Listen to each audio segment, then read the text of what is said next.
Then something went wrong. The night of the spill. It started with a smell nobody could name. Not diesel, not fish, not rot. A metallic sweetness that rode the chop and stuck to the back of the tongue. By noon, gulls were dropping in loose spirals like they'd forgotten how to land. By dusk, a ribbon of sheen snaked out from the grid and curled toward the reeds. The platform chief called it a controlled discharge. The fishermen on Channel 6 called it what they were seeing, a spill. Stakes snapped into focus the second the first belly-up fish hit a kid's bucket on the quay. Oil is a villain with a known face. This wasn't black, and it didn't rainbow the way people recognize. It looked like tea and moved like it had a mind. If the story turned into oil, the fix would be floats and skimmers and headlines. If it turned into brine chemistry, the fix would be questions nobody on the water could afford to answer. Action was fast and sideways. Emergency booms swung out from a tug that shouldn't have had them on board. A workboat that wore an archaeology sticker unrolled a curtain of sorbent that had no business near pottery. Divers in green lights went over the side with dry suits zipped to their throats and lines clipped to their belts. 20 minutes later, a klaxon that never rings on research decks hit the air. When the first pair surfaced, they weren't yelling words. They were coughing them between pulls. Hot. It's hot down there. While that was happening at the legs, the sky went quiet. A NOTAM blinked onto pilots' screens, temporary restrictions for training, and the next scheduled overflight diverted without fuss. A black van rolled up at the spit with men who didn't show badges and spoke like the wind had to hurry. They walked past the guard and into the tent where the data screens lived. 5 minutes later, the radio lost its patience and cut to static on every working channel. On paper, there was a generator hiccup. In ears, there was quiet you could taste. Meanwhile, something else was happening upriver. Satellite frames later leaked by a man with a conscience showed faint heat blooms where the platform's discharge line met the current.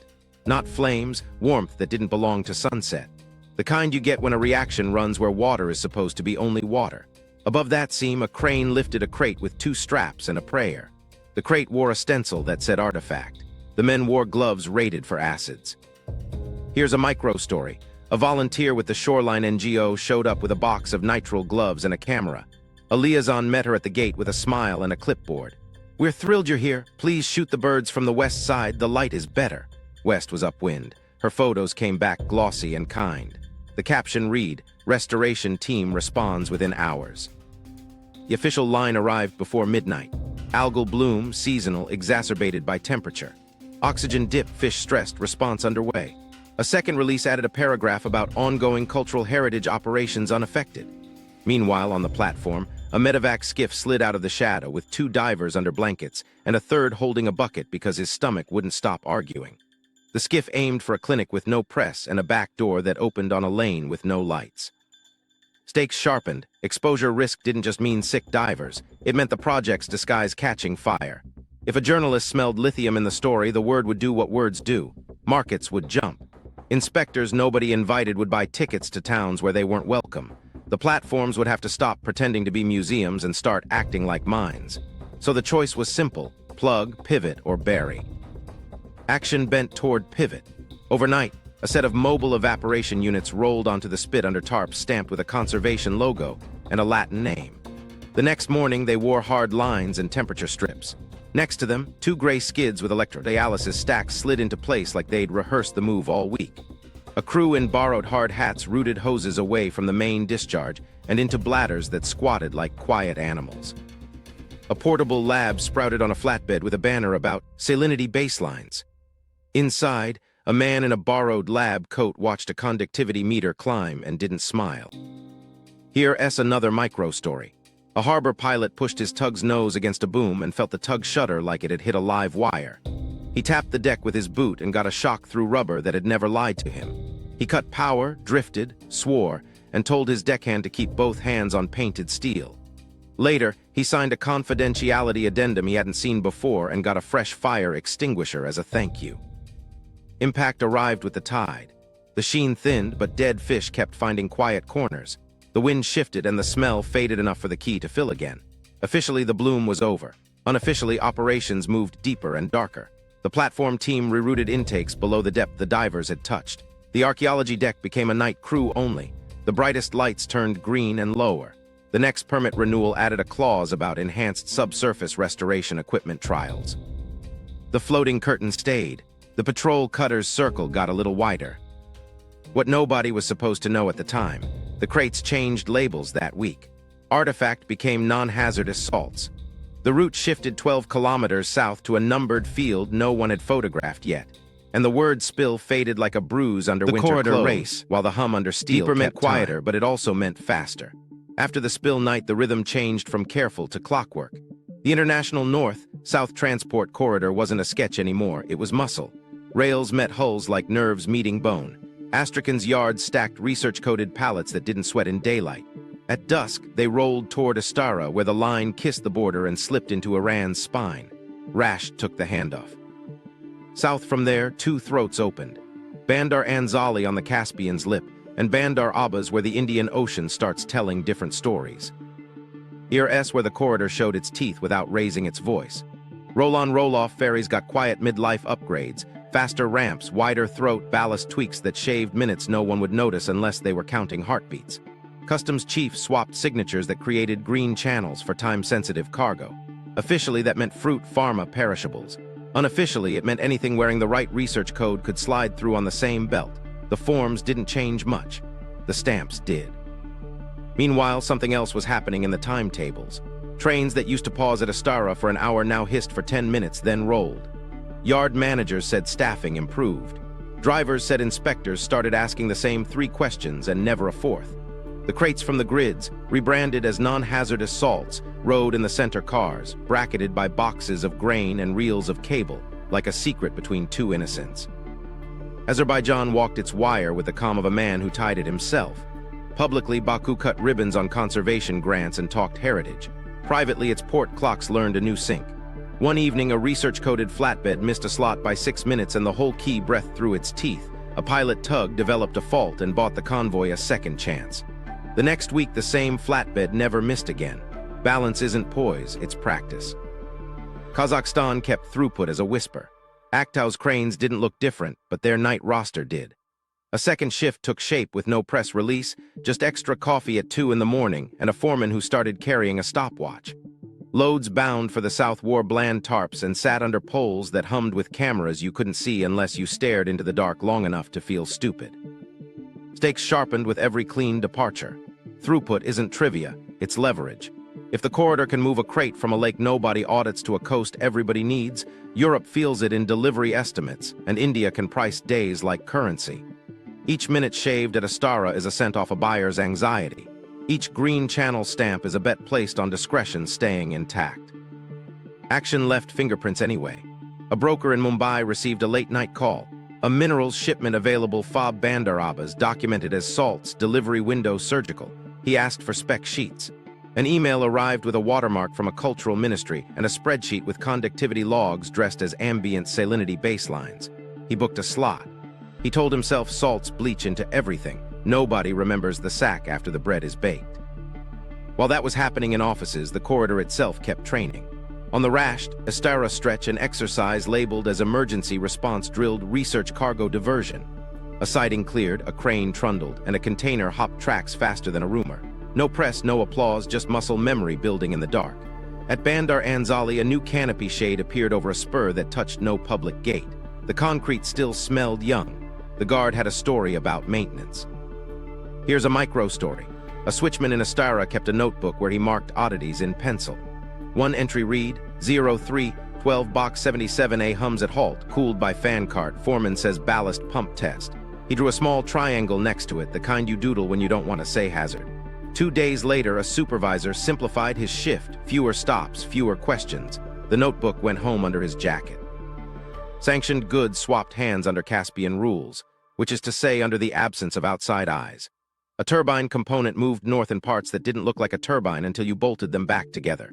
In return, a run of desalination membranes moved south, boxed in foam and wrapped in paperwork that smelled like seaweed and glue. Both trains made their connections. Both invoices cleared through banks that never say innovation but always find a way to spell it. The language on the manifests settled into a dialect. Protected research cargo, industrial salts, heritage support equipment. Each phrase opened a door and closed a mouth. Insurers signed riders for elevated segregation without asking what segregation meant on a siding at midnight. A clerk who mailed a query received a thank you note and an updated manual with 3 new pages of terms that made everything sound safer by being longer. Impact showed up on screens far from the lake. Freight forwarders adjusted rate cards to treat the Caspian like a valve you could turn to buy time when other seas grew rough. A battery maker in Europe moved a pilot line's raw feed allocation 2 columns to the right, away from spot buys and into emerging corridor. An analyst noticed and wrote a note her boss didn't read. She saved it anyway. Meanwhile, the corridor hardened its manners. Port pairings Astara, Rasht, Bandar Abbas functioned like a single organism. If with a closed one mouth, the other swallowed. If a customs shed's light blinked, a neighbor's yard opened. Schedules flexed around a core that didn't. That core carried crates that hummed if you braked too hard and needed shade even at night. Here's the line everyone learned. The lake is the tap, the corridor is the pipe, and the invoice is whatever keeps you from asking what's in the glass. Valves once built don't just open and close. They signal, they threaten, they price. And in a system like this, a valve can be closed or weaponized. The currency lever. The corridor moved crates, the money moved around them. Dollars used to be the grammar of this region. Then the lake started whispering in a different tense. In back rooms from Baku to Bandar Abbas, invoices shed green and tried on baskets. Rubles for rail, rials for fuel, yuan for parts that didn't want to be seen. The research code smoothed it. If a shipment said industrial salts, a bank could call it low risk with a straight face and a quiet calculator. Here, where the rumor about concentrate turned into leverage you can spend. If lithium-bearing brines and rare earth tails were leaving the lake, carefully, quietly, then anyone buying or brokering them held a chip that didn't have to clear New York. A mid-tier refinery in Iran could pay for a Russian turbine component in rials, add a ruble clause for the corridor leg, and settle the last mile in yuan with a friendly bank. The crate never changed its name. The ledger never said lithium. But the value rode inside, humming.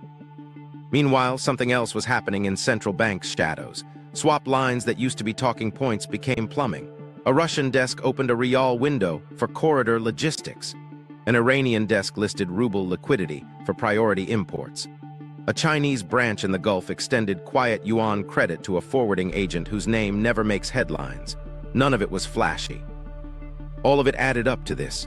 You could buy time, hardware, and silence without touching the dollar until it was convenient. Stakes crept into everyday bills.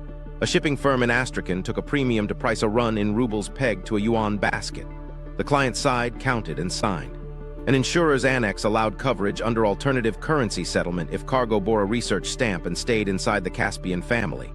Research meant archaeology, conservation, salts, anything but metal with a reputation.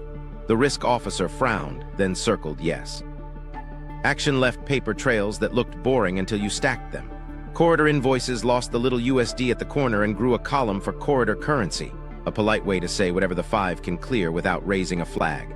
A freight forwarder in Mumbai took a call about a salts consignment. The quote came back with a base price and 2 discounts, one for scheduling flexibility, one for non-dollar settlement. He did the math. The second discount won. Here's a micro story. A battery maker in Europe ran a meeting at 7 a.m. because a whisper had slept in their inbox overnight. A consistent stream, small volume, test window 3 months, priced off books. The catch, settlement in a basket, not dollars, cleared through a bank their legal team didn't like. The CFO asked one question, "Does it blend?" The lab head said, "If it's real, it blends." They took a sliver and wrote a policy they hoped they'd never have to show a regulator. Meanwhile, gold moved like punctuation. A pallet left a vault in one capital and arrived in another, smoothing a swap's last decimal place. Nobody called it collateral. They called it tradition. The men carrying it wore suits that didn't wrinkle and smiles that didn't reach their eyes. Gold is what you use when you don't want to say trust but need a reason to hand over a key. The petrodollar didn't flinch in public. Oil still spoke the language it knows. But a silent drain began where the lake met the rails. Each corridor invoice settled in a basket was a drip. Each bank that built a window for the basket widened the crack. Dollars weren't out. They were being asked to share a stage with currencies that used to wait in the wings. Azerbaijan kept its balance sheet bilingual. Public projects tallied in dollars for auditors abroad. Quiet lanes priced in what the corridor spoke that day. Kazakhstan hedged the same way. If a crane bolt came from a catalog denominated in euros, the wire to buy it could still run in yuan wrapped around a ruble peg. Freight rolled, books closed, no press release. What nobody knew at the time outside a few rooms was how the concentrate served as a hedge. Even in rumor form, it gave cover to shift terms. "We can do basket," a broker would say, "but only on research-coded cargo." Research meant the crates that might hum at a halt, the ones that couldn't sit on a hot siding, the ones nobody would open without gloves. The buyer nodded. The bank adjusted its screens. A pilot line somewhere downrange got a feedstock it didn't log under its true name. Impact was subtle, then it was. A regional lender published a white paper about corridor finance that used the word resilience 9 times and dollar once. A major reinsurer carved a corridor annex into a global policy template. An analyst in New York flagged an uptick in non-dollar maritime settlements linked to inland rails and didn't find a neat chart to pin it to. She wrote one anyway and filed it under watch.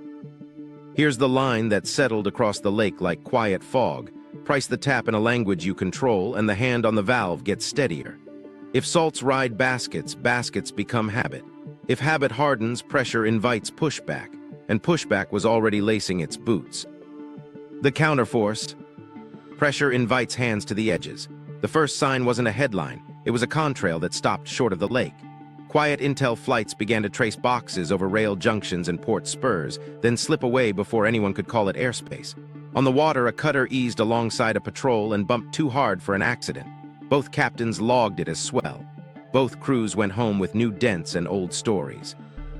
Meanwhile, something else was happening on paper. Environmental groups that had been quiet found their lawyers. Filings landed in courts arguing that the 2018 convention's special legal status didn't bless silence on pollution. They didn't name platforms, they named permits. Cultural heritage zones overlaid on hypoxia grids were listed line by line, with questions that read like accusations. Why no reports? Why these coordinates? Why solvents in archaeology sheds? Corporate muscle flinched, then flexed. A European contractor announced an exit from Caspian research activities, citing reputational risk. 2 months later, a shell company with a bland name won a tender for acoustic mapping to support artifact conservation and hired the same crew on new contracts. Different logo on the van, same men on the deck. The invoices routed through a bank that specialized in discretion. Stakes rose with each nudge. If pushback pierced the cover, the lake's family business could become a global spectacle. If a sabotage whisper turned into a spark, a closed basin could host an open fight with nowhere to hide. And if legal challenges opened a window into the permits, the words industrial salts would have to outrun the pictures. Action arrived as deniable friction. A pipeline onshore feeding a refinery that handled desalination membranes developed a hiccup, pressure dropped, suspected corrosion, repair crews turned back by unusual activity on a nearby road. A week later, a patrol skiff clipped a net that shouldn't have been there. The net tore like fabric and hissed like a battery. The skipper logged debris. His deckhand wrote a different word in a notebook, trap. Here's a micro story. A drone operator based out of a southern airstrip watched a feed blank out over a numbered buoy field. The screen fuzzed, then bloomed back in green. When it cleared, a platform's lights had shifted to the far side, as if the deck had pivoted on a pin. He replayed the tape.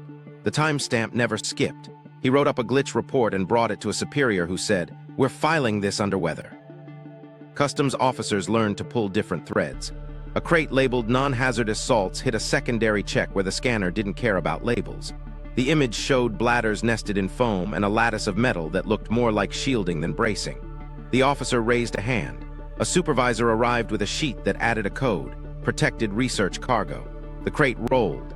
The officer started keeping his own list of codes that felt heavier than they read. Legal challenges marched in tailored shoes. A filing argued that conservation permits had become de facto exclusion zones for industrial activity, violating environmental access norms. Another demanded the release of water quality data collected under public grants. Responses cited the convention, national jurisdiction, sensitivity of heritage locations, and ongoing investigations into algal dynamics. Judges requested clarifications. Clarifications requested time. Meanwhile, sea-level pushback met steel-level answers.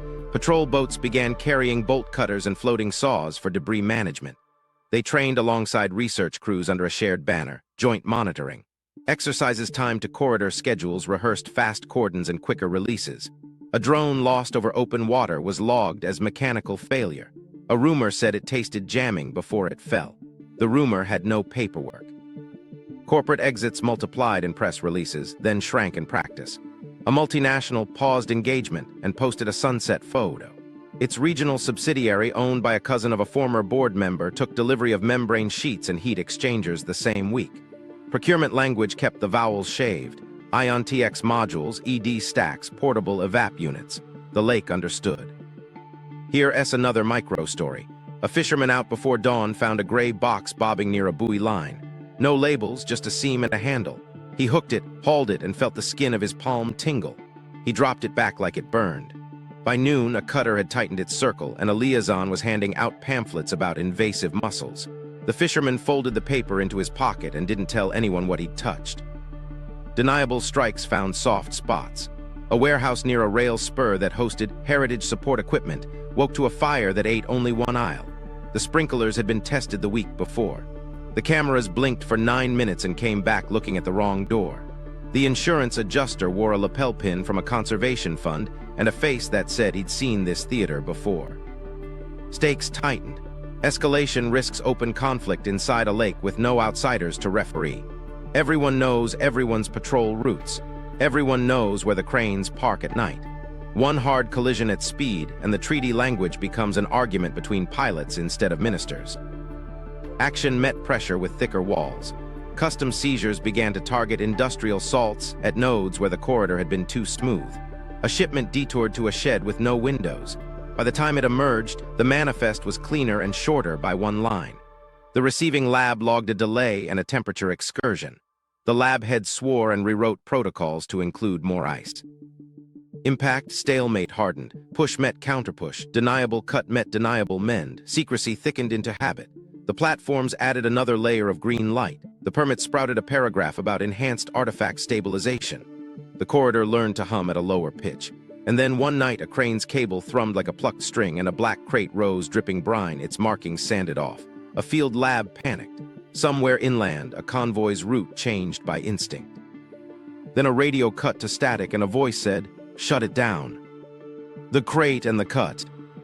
Night made every sound larger. The crane's cable sang, the deck groaned, and the crate came up like it hated leaving the dark. Black sides, corners rounded from salt, stencils scrubbed until the paint turned to smears. 2 straps bit in. A third hung loose like someone had decided not to trust it at the last second. The platform chief put his hand on the air as if he could steady weight with a gesture and said the line everyone had been taught to say, "Artifact recovery." Then the field lab tech's meter chirped in a voice nobody had heard on this deck. Not a siren, just a quick, annoyed tick the way a smoke alarm nags when a battery is dying. He reset it. It chirped again faster. He didn't announce radiation. He announced elevated, which traveled better. The chief nodded without eye contact and told the winch to keep breathing, not to lurch, not to swing. Here's where the choreography got human. A rigger reached to guide the crate and pulled back like he'd brushed a cat with its fur standing up. "Static," he said, but he didn't rub his hand, he shook it. The second strap creaked and the crate rotated a degree. A deckhand swore softly in a language that keeps vowels for prayer. The crane operator feathered the controls like he was landing an egg on a moving plate. What nobody said aloud was simple. If this crate carried proof, a sample that could make a lab chief in a capital stand up from a chair, then the clock outside the lake would start. Markets don't wait for minutes to be sure. They hear a whisper and lay bets. Proof resets prices. Denial keeps clocks running. Action snapped to a script they'd hoped not to use. The crate touched skids in a tent that had always been for show and now became a room. A man with a badge that didn't match any ministry on deck cut the air with 2 fingers. The lid clamps came off like they were tired of the job. Under the lid, black rubber lining, a tray molded to hold a bladder and liquid the color of tea where no tea should be. It wasn't much, but it breathed like a thing warming a room. The field tech slid a wand into the space and pulled it back slow. The meter clicked the way hail taps a tin roof. Not a storm, enough to change posture. He sealed the wand. He sealed his mouth. The chief nodded once, twice. "Seal Route 4, he said. Route 4 wasn't on any whiteboard. It lived in pockets and in the space behind eyes. Meanwhile, something else was happening beyond the rails. At the quay, a forklift that had no business being fueled at midnight idled quiet. A convoy map on a tablet glowed like a monastery window. Astrakhan to Astara, Astara to Rasht, Rasht to Bandar Anzali. The same corridor, a new cadence. A call clipped through. Priority diversion, protected research cargo, research code appended. No new code. The old one got heavier. On deck, the crate exhaled a thread you wouldn't notice if you were telling a story about potsherds. The lab man put a finger above the seam and felt heat he couldn't explain with daylight words. He wrote a number down. He didn't write the word that went with it. The chief ordered a second liner. The second liner came smelling like a factory floor in a city the men on deck had never visited. Here's a micro story. A cook stepped out to smoke behind the generator sheds and saw a shape on the barge that wasn't there at lunch, a gray tongue of ramp kissing a low boat's gut. Two men in soft helmets slid the crate a meter with a whisper and checked each bolt like they were reading Braille. The cook put out his cigarette. He didn't tell anyone he'd seen the crate blink. He told himself that was the wind. Impact rippled downlines. Port lockdown wasn't shouted, it was practiced. A security cordon tightened around a berth that had been quiet since the spill. A clipboard grew a new page. Inspectors who'd learned everyone's names found themselves on break. A small office's lights went out, then on again, and a printer ate 4 sheets in silence. The route changed by instinct. The ferry that was late left on time. The ferry that was on time found a mechanical. The crate met the late one without ever running. Unknown to anyone without clearance, a message moved across 3 desks. Relabel, artifact to non-hazardous salts. The term read like a yawn and landed like a hammer. The manifest shed adjectives. The weight shaved a whisper. The destination on paper stepped south along a spur that maps don't color brightly.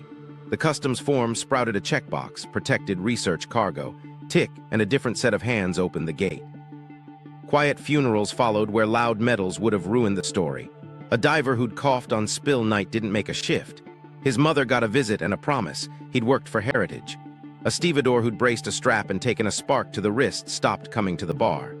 The bartender set a glass, then moved it, and no one said the name. Protocols thickened until they felt like woolen heat. Gloves double-layered, grounds on every hoist. Anti-static mats where wood had been good enough for a century. Radios hushed into hand signals. Lifts rehearsed at odd hours with empty crates that weighed the same because hands learn by weight more than words. A liaison revised the briefing. We don't disturb context, we stabilize. Stabilize meant move faster. Meanwhile, inside rooms with no windows, the Alliance drew the circle tighter. Fewer people saw lists. More people learned only one verb, route. If asked, point to law. If pressed, point to birds. If cornered, point to salts. The corridor answered with muscle memory, green channels aligned, sidings cleared, pilots coached to brake softer. The crate didn't hum when the train slid. Here's the line that closed the night. Proof wanted daylight. Daylight wasn't invited. The crate slid from tent to barge to berth to rail to shed with fewer names on its paper than fingers on the straps. Somewhere inland, a lab cracked a clamp and swore softly at a meter it trusted. On the lake, the platform went black to the horizon. The radio cut again. Shut it down, whistle and echo, and the hum under steel. The